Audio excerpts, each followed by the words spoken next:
항암제 기술 수출 계약이 해지됐다는 내용을 늑장 공시해 투자자에게 큰 손실을 입힌 한미약품 사태와 관련해 금융당국이 조사에 착수했습니다. 내부자 중 미공개 정보를 이용해 부당이득을 얻은 사람이 있는지 들여다본다는 방침입니다. 수도권 집값이 연일 오르는 가운데 지방에서도 주택가격이 5달 만에 상승세로 돌아섰습니다. LG전자가 글로벌 온라인 결제 서비스사인 페이먼트월과 손잡고 스마트 TV 전용 글로벌 결제 서비스를 선보였습니다. 오늘부터 전 세계 200여 국가에서 이용할 수 있습니다. 은행권에서 방카슈랑스에 대한 규제 완화 목소리가 높아지고 있습니다. 은행들은 한 보험사의 상품을 25% 이상 팔지 못하도록 하는 규제를 없애달라고 정부에 요청하고 있습니다. 자세한 내용은 잠시 후 투데이 포커스에서 알아봅니다.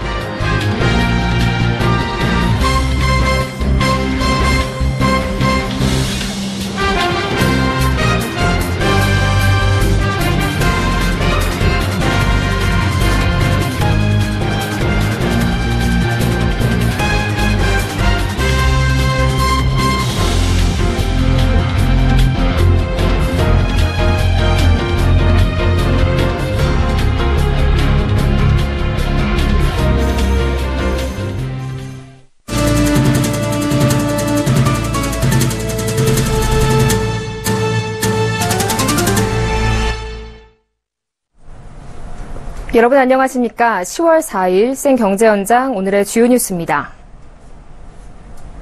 항암제 기술 수출 계약이 해지됐다는 악재를 늑장 공시해 투자자들에게 큰 손실을 입힌 한미약품 사태와 관련해 금융당국이 본격 조사에 들어갔습니다.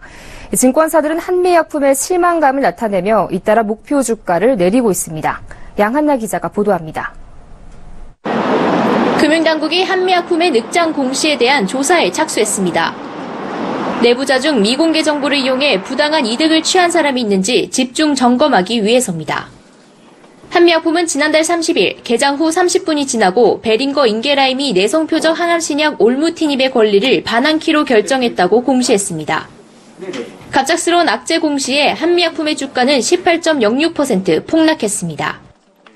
한미약품이 이 통보를 받은 것이 전날 오후 7시인 것을 고려하면 거래소 개장 전에 공시할 수 있는 사안이었습니다. 그런데도 공시가 30분간 늦춰진 데 대해 이 같은 악재성 정보를 사전에 안 내부자 등이 공매도에 뛰어들기 위해서였다는 의혹이 제기되고 있습니다. 이번 올무티닙 공시에 앞서 관련 소문이 떠돌았을 때 개인은 매수세를 보였지만 기관은 오히려 매도세를 보였습니다. 공시 이후 기관은 연초 이후 최대 규모의 차익 실현 매물을 쏟아내면서 그 피해는 고스란히 개인 투자자에게 돌아갔습니다. 한국거래소와 대신증권에 따르면 한미약품의 공매도 세력은 1주당 최대 23%의 수익률을 올렸을 것으로 예상됩니다. 증권사들은 늑장 공시한 한미약품의 도덕성에 의문을 표시하며 목표 주가를 기존 80만 원에서 100만 원대에서 70만 원대로 줄줄이 하향 조정했습니다. 오늘 한미약품의 주가는 전날보다 7.28% 내린 47만 1,000원에 거래를 마감했습니다. 지주사인 한미사이언스 역시 전날보다 8.33% 하락해 10만 4,500원에 거래를 마쳤습니다. 서울경제TV 양한나입니다.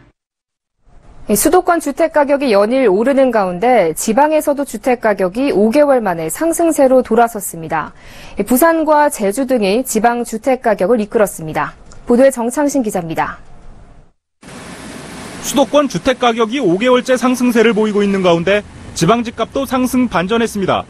한국감정원에 따르면 9월 12일 기준으로 지방 주택가격은 전달보다 0.02% 올랐습니다. 지난 4월 보합을 기록한 이후 5개월 만입니다. 대구와 경북 등 공급 물량이 누적된 지역과 울산 동구와 경남 거제시 등 조선업 침체 지역은 하락세를 이어가고 있지만 부산과 제주, 강원 등은 개발 사업 기대감에 오르며 상승을 견인했습니다.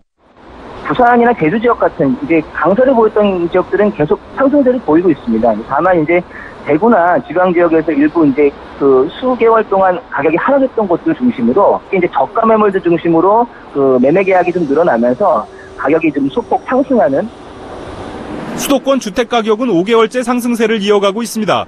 감정원에 따르면 수도권 주택 가격은 전달 대비 0.15% 올랐습니다. 저금리 기조가 계속되면서 이참에 내 집을 마련하려는 실수요자들이 늘어난 덕입니다. 서울은 재건축 단지 강세에 지난달 상승폭을 유지했고 인천과 경기는 모두 0.08% 오르며 전달보다 상승폭이 소폭 줄었습니다. 특히 재건축 밀집 지역인 서울 강남구와 강동구, 양천구 등을 중심으로 지난달과 동일한 상승폭을 유지했습니다.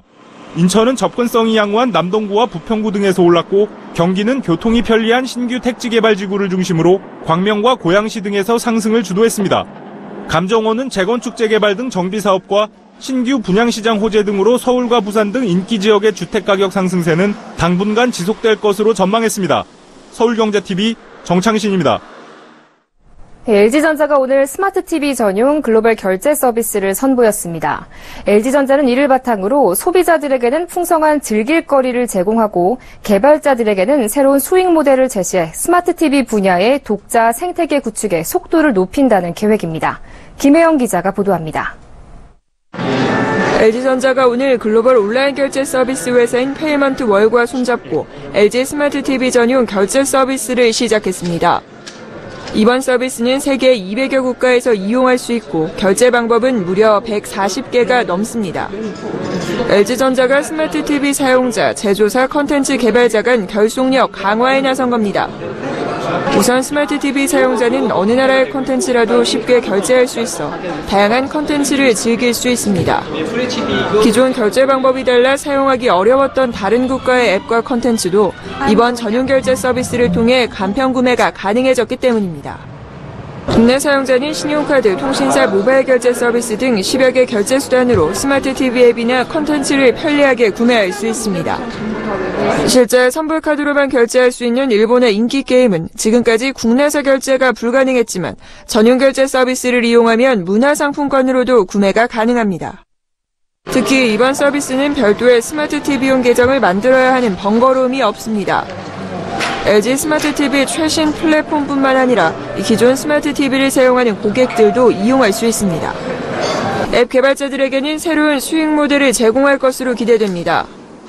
별도의 결제 시스템을 갖출 필요가 없어 앱 개발자들의 부담은 줄이고 개발된 앱은 200여 국가에서 쉽게 결제하고 즐길 수 있어 해외 시장 진출의 기회도 늘었습니다. 서울경제TV 김혜영입니다. 자영업자와 소상공인의 경우 소득이 상대적으로 불안정해서 시중은행에서 운영자금 등을 대출받기가 매우 어려운데요. 그렇다고 이 금융권에서 대출을 받기엔 껑충 뛰는 대출금리가 부담스러운 것이 현실입니다. 최근 개인 대 개인 대출인 P2P 금융이 자금 확보가 어려운 자영업자와 소상공인에게 희망의 끈이 되고 있습니다. 김성훈 기자가 취재했습니다. P2P 금융업체 펀다는 지난달 29일 자영업자 소상공인 대상 누적 대출액 100억 원을 돌파했습니다. 펀다에 따르면 지금까지 총 162개 상점이 연 10% 내외의 중금리로 P2P 대출 서비스를 받은 것으로 집계됐습니다. 운영자금 확보 목적의 대출이 약 50%로 가장 많았고 대출 금액은 최소 500만 원부터 최대 7억 7천만 원까지 다양했습니다. 펀다는 상점의 매출 분석을 바탕으로 한 새로운 심사 방법을 연구해 소득이 불안정하고 담보가 없어 은행 문턱을 넘지 못하는 자영업자에게 새로운 자금 확보의 기회를 제공해 왔습니다. 개인의 신용 등급보다 상점 자체가 앞으로 잘 될 것인지 안 될 것인지를 판단하는 게 더 중요하다고 생각을 하고 있습니다. 상점의 단골 고객이 증가하고 있는지 혹은 상권의 빅데이터가 어떻게 변화하고 있는지 등을 다 수집하고 분석하고 있습니다. P2P 금융업계의 선두주자인 8%도 영업 초기부터 소상공인 대출을 별도의 항목으로 분리해 운영해왔습니다. 연 7에서 8%대의 낮은 금리로 독서실부터 숙박업체까지 다양한 업종의 소상공인들의 자금 확보를 지원했습니다. 지난해에는 자동차 공유 서비스 업체 소카에 4차례에 걸쳐 총 13억 원의 대출을 성사시키는 기록을 세우기도 했습니다. 이처럼 은행권에서 취급하기 어려운 자영업자, 소상공인 대출을 규모가 훨씬 작은 P2P 금융업체들이 성공적으로 운용할 수 있는 것은 업주 개인의 신용도나 담보 외에 환경적 요소와 성장 가능성 등을 평가 기준으로 두고 있기 때문입니다. 서울경제TV 김성훈입니다. 추억의 간식들이 요즘 편의점으로 화려하게 귀환하고 있습니다. 어른과 아이들의 합성어인 이른바 어른이들을 겨냥한 제품인데요. 어른들의 향수를 자극하는 상품들이 좋은 반응을 얻고 있다는 평가입니다. 박미라 기자가 보도합니다. 1990년대 어린 시절을 보낸 이들이라면 누구나 기억하고 있을 종이접기 아저씨인 김영만 씨. 오리온이 종이접기 전문가 김영만 씨와 손잡고 개발한 고래밥 한정판 패키지가 작년 10월 출시된 이후 꾸준한 인기를 얻고 있습니다. 고래밥은 8월 한 달간 30억 원의 매출을 기록해 월 판매량으로 역대 최고치를 찍은 겁니다. CU가 이달부터 단독 판매하고 있는 CU 사이다 젤리도 어른들에게 어린 시절 군것질의 추억을 불러일으키고 있습니다. 출시 열흘 만에 봉지과자, 비스켓, 초콜릿 등 전체 스낵류에서 매출 1위를 차지했습니다. 편의점에서는 콜라보 상품들에 대한 소비자 니즈가 지속적으로 늘어나고 있습니다. 친숙한 브랜드 탄산음료인 사이다 젤리를 개발하게 되었습니다. 그동안 젤리는 스낵류에서 주목받지 못한 상품이었지만 SNS상에서 어린 시절 즐겨 먹던 추억의 맛으로 널리 회자되면서 20, 30대에서 뜨거운 반응을 얻고 있습니다. 평상시에 사이다를 좀 좋아해서 젤리로 나왔다고 해서 한번 먹어봤는데요. 모양도 사이다 병 모양이어서 좀 귀여웠던 것 같고. CU가 업계 단독으로 출시한 못 말리는 신장에는 포켓몬스터 스티커 49종이 랜덤으로 들어있습니다. 90년대 당시 스티커 수집 신드롬을 일으켰던 추억의 포켓몬빵이 포켓몬 과자가 되어 다시 돌아온 것입니다. 이렇듯 향수를 자극하는 상품들이 최근 인기를 끌면서 CU는 다음 달 초코파이 아이스 샌드를 신제품으로 출시할 예정입니다. 서울경제TV 박미라입니다.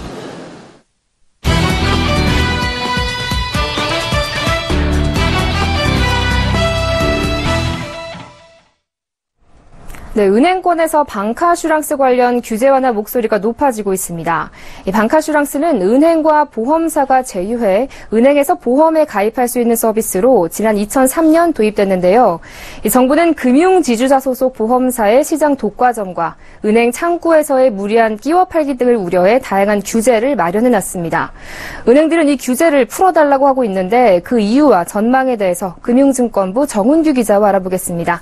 안녕하십니까? 네, 안녕하십니까? 자, 은행권에서요, 이 방카슈랑스 관련 규제 완화를 강력하게 요구하고 있는데요. 어떤 규제들이 있는지부터 좀 살펴볼까요? 네, 대표적인 것이 이른바 방카슈랑스 25% 룰인데요. 이는 한 은행에서 한 보험사의 상품을 25% 이상 팔지 못하도록 한 규제입니다. 지난 2003년 방카슈랑스 제도가 도입될 당시 판매 비중 한도는 49%까지였는데요. 2005년부터 25%로 규제를 강화해 시행하고 있습니다. 이는 대형 보험사나 금융지주 소속 보험사가 방카슈랑스 시장을 독과점하지 못하도록 하기 위한 조치입니다. 하지만 은행권에서는 이 때문에 소비자 선택권이 제한되고 있다고 주장하는데요. 같은 맥락에서 종신보험과 자동차보험 등 보장성 보험은 현재 은행에서 팔 수 없는데 이 부분도 풀어달라고 요청하고 있습니다. 또 은행 점포별 방카슈랑스 판매 인원은 2명 이하로 제한하고 이 판매 인원은 대출 등 업무를 취급하지 못하도록 되어 있는데요. 대출 상품을 끼워 파는 이른바 꺾기를 막기 위한 것이지만 고객의 대기 시간을 증가시키고 원스톱 금융 서비스를 가로막는 등 소비자 불편이 초래되고 있다는 게 은행들의 설명입니다. 이 밖에 방카슈랑스는 현재 은행 점포 밖에서 판매할 수 없는 등 부수적 규제도 모두 없애달라는 게 은행들의 요청입니다. 네, 사실 이 금융당국은요, 독과점이나 꺾기와 같은 부작용을 막기 위해서 이런 규제들을 마련한 건데, 지금 은행들의 입장은 이 규제가 오히려 소비자의 편익 증진이라든지 금융산업 발전을 저해하고 있다는 건데요. 이 은행권들이 이렇게 규제 완화를 요구하는 데는 어떤 다른 이유도 있지 않겠습니까? 네. 저금리 기조에 이자 수익이 줄어들기 시작하면서 수수료 등 비이자 수익을 늘리는 것이 은행권의 핵심 과제로 떠오른 탓인데요. 은행에서는 방카슈랑스를 팔면 판매 수수료를 받습니다. 규제가 완화되면 판매를 늘릴 수 있는 여지가 생기고 자연히 수수료 수익이 늘어나는 건데요. 은행들은 최근 해외 진출을 하고 부동산 임대 사업을 하는 등 새로운 수익원을 만들기 위해 많은 노력을 병행하고 있습니다. 하지만 해외 진출은 당장 성과를 기대하기 어렵고 이체 등 다른 수수료를 올리는 것은 국내 금융소비 문화 탓에 쉽지 않은 상황인데요. 국내 은행들의 수수료 관련 수익 비중은 10%가 조금 넘는 수준인데 미국의 경우 20%가 넘어 우리나라의 2배 정도 됩니다. 이 때문에 은행권에서도 수수료 현실화 얘기가 종종 나오기는 하지만 소비자들의 외면을 받을까 실제 행동에 옮기는 사례는 많지 않습니다. 그간 국내 은행들은 주거래 고객을 잡기 위한 마케팅 수단으로 수수료 면제 혜택을 주로 사용해 왔는데요. 어느 순간 없던 수수료를 내라고 한다든가 이 금액이 오르면 소비자들의 불만 폭주가 예상돼 조정이 쉽지 않은 겁니다. 다시 말해 현재로서는 당장 이자 수익 감소를 메울 대안이 방카슈랑스 외에는 마땅치 않은 상황입니다. 네, 그런데 이 방카슈랑스는 은행 혼자 하는 게 아니다 보니까 보험사 등 다양한 이해관계가 얽혀 있을 텐데요. 은행권의 요구대로 개정될 가능성이 큽니까? 네, 결론부터 말씀드리면 은행 점포 밖에서 이루어지는 방문 판매를 제외하고는 개정 가능성이 높지 않습니다. 정부가 방카슈랑스 규제를 완화하기 위해서는 국회의 동의를 얻을 필요 없이 보험업법 시행령만 개정하면 되는데요. 개정 의지가 크지는 않은 상황입니다. 지난 10년간 어느 정도 사회적 합의가 이루어져 지금의 형태를 갖췄다는 게 정부 시각이고요. 규제 완화에 대해 보험회사마다 입장이 다르고 특히 설계사들의 반대가 만만치 않습니다. 은행을 통한 보험 판매가 대폭 늘어날 경우 보험 설계사들의 실직 사태나 대출을 해준 고객에게 보험 상품을 무리하게 판매하는 꺾기 등 다양한 부작용 우려가 크기 때문인데요. 특히 방카 25% 룰이 없어질 경우 금융지주 소속 보험사 상품에 판매가 쏠릴 우려가 크기 때문에 보험회사들의 의견이 하나로 모아지기가 어렵습니다. 또 지난 2008년 4월부터 종신보험과 자동차보험 등도 방카슈랑스로 판매할 수 있는 방카슈랑스 4단계가 시행될 예정이었는데요. 보험 설계사의 반대로 철회된 바 있습니다. 다만 영업점의 판매 부문은 방문판매법과 관련돼 국회 동의가 필요한데요. 개정안이 발의된 상태로 이번 20대 국회 통과가 유력한 것으로 전망되고 있습니다. 예상대로 개정안이 국회에서 통과되면 은행들 입장에서는 어느 정도 영업력을 확대할 수 있는 길이 열리는 셈입니다. 네, 은행들이 방카슈랑스 관련 규제들을 풀어줄 것을 요청하고 있는데요. 그 배경과 전망까지 짚어봤습니다. 지금까지 금융증권부 정훈규 기자와 함께했습니다. 오늘 말씀 잘 들었습니다. 고맙습니다. 네, 감사합니다.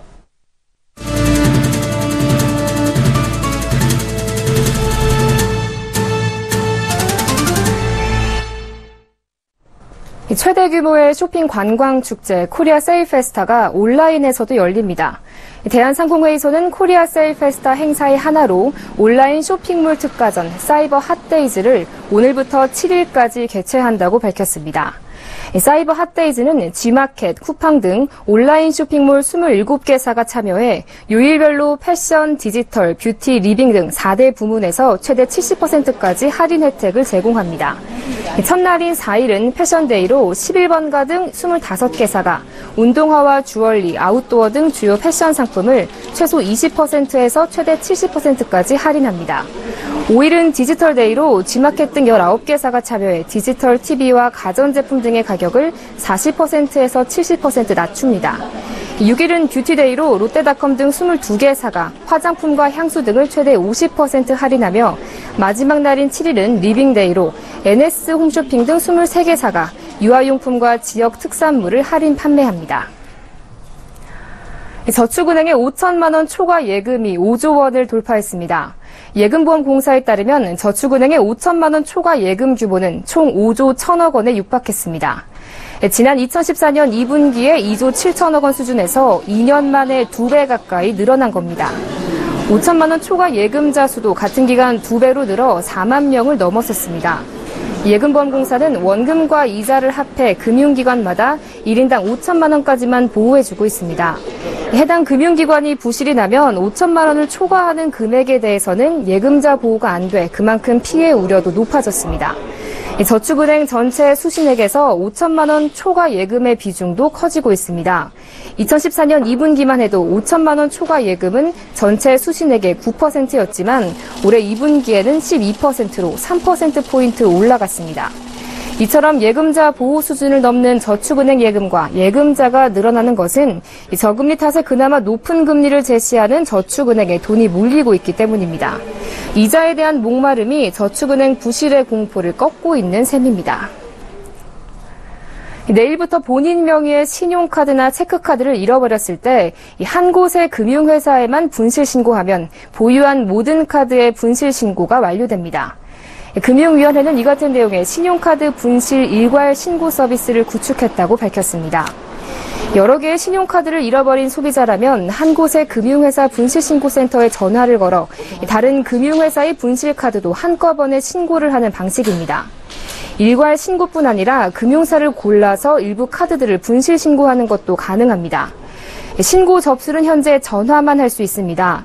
다만 체크카드만을 발급하는 증권회사나 우체국, 저축은행, 신협 등은 일괄 분실신고 서비스를 제공하지 않습니다. 신고를 위해서는 접수 카드사의 성명과 휴대폰 번호, 주민등록번호를 제공해야 하며 개인정보의 이용 및 제공 동의 후 신고가 이루어집니다. 또 신고 내용을 이첩받은 다른 카드사가 신고가 정상 접수됐음을 문자 메시지로 알려 신고인이 카드 정지 상태를 확인할 수 있게 했습니다. 스마트폰 등을 통해 쇼핑한 모바일 쇼핑 거래가 통계 작성 이후 처음으로 3조 원을 넘었습니다. 통계청이 오늘 발표한 8월 온라인 쇼핑 동향에 따르면 8월 모바일 쇼핑 거래액은 1년 전보다 49.6% 늘어난 3조 343억 원을 기록했습니다.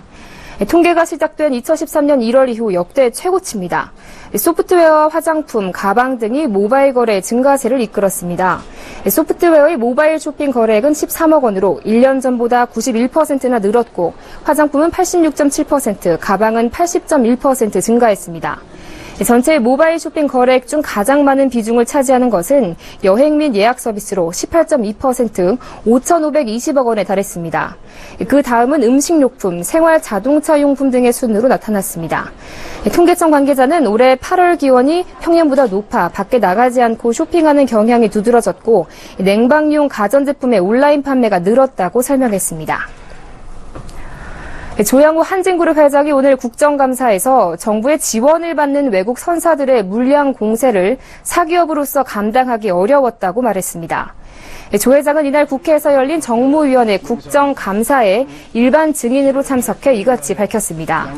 조 회장은 정부와의 한진해운 폐쇄과 관련한 협상이 불가능했느냐는 질문에 직간접적으로 한진해운에 대해 설명했고 지원 협조를 부탁했지만 제가 부족해서 설득하지 못했다고 말했습니다. 특히 외국 선사들이 막대한 정부 지원을 받아 물량 공세와 저가 공세로 출혈 경쟁에 나서면서 사기업으로서 경쟁하는 데 한계를 느꼈다면서 할 수 없이 자율협약을 요청했다고 거듭 강조했습니다. 현대상선의 인수를 통한 회생 질문에 대해선 정부 나름의 기준과 원칙에 따라 결정한 것으로 본다며 말을 아꼈습니다. 다만 한진해운의 회생과 관련해선 경영은 누가 하든 해운업은 살려야 한다면서 한국 수출 물량의 90% 이상을 해운업에 의존하는 이상 해운업이 살아야 한다는 것이 물류산업에 대한 사견이라고 말했습니다. 조 회장은 한진해운 법정관리와 물류 대란 사태에 대해 국민들께 죄송하다고 밝혔습니다.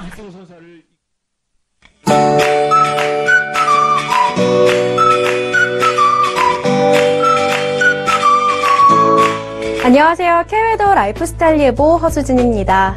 제18호 태풍 차바는 현재 매우 강한 중형급 세력을 유지한 채 서귀포 남쪽 약 420km 부근 해상에서 북상하고 있습니다. 내일 아침에는 영남 해안에 다가서면서 점차 동쪽으로 빠져나가겠습니다. 따라서 오늘과 내일 사이 남해안과 남부지방을 중심으로 많은 비와 함께 바람도 강하게 불겠습니다. 이미 제주 남쪽 먼바다로는 태풍주의보가 내려져 있는데요. 앞으로 남해와 동해 그리고 남부지방으로도 태풍특보 가 확대될 가능성이 높습니다. 비는 오늘 저녁에 제주도부터 시작됩니다. 밤에는 남해안으로, 내일 새벽에는 전국 대부분 지역으로 확대되겠고요. 비는 제주도와 남부지방에 집중되겠습니다. 내일까지 제주도에는 최고 200mm, 상간으로는 400mm가 넘는 폭우가 쏟아지겠고요. 남부지방은 최고 150, 경상 해안으로는 250mm가 넘겠습니다.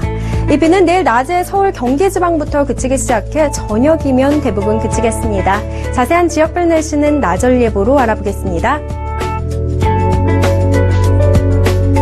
중부지방은 내일 새벽부터 비가 내리기 시작해 낮 동안 대부분 그치겠습니다. 낮 기온은 서울과 대전 25도로 예상됩니다.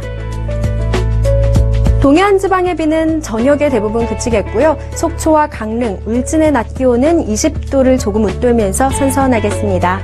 남부지방은 늦은 오후부터 비가 그치기 시작해 저녁이면 대부분 그치겠고요. 강한 바람과 함께 비의 양도 매우 많겠습니다. 내일까지 제주와 남해안을 중심으로 순간 최대 풍속이 초속 30m 이상으로 강풍이 몰아칠 것으로 보입니다. 또 바다의 물결도 남해상으로 최고 8m로 매우 높게 일겠는데요. 높은 파도와 해일 피해에 각별히 유의하시기 바랍니다. 목요일에는 강원 영동과 경북 북부 동해안으로 비가 오겠고요. 금요일에는 제주도에서 비가 시작돼 토요일에는 남부지방으로도 확대되겠습니다. 날씨였습니다. 네, 생경제 현장 오늘 준비한 소식 여기까지입니다. 시청해주신 여러분 고맙습니다.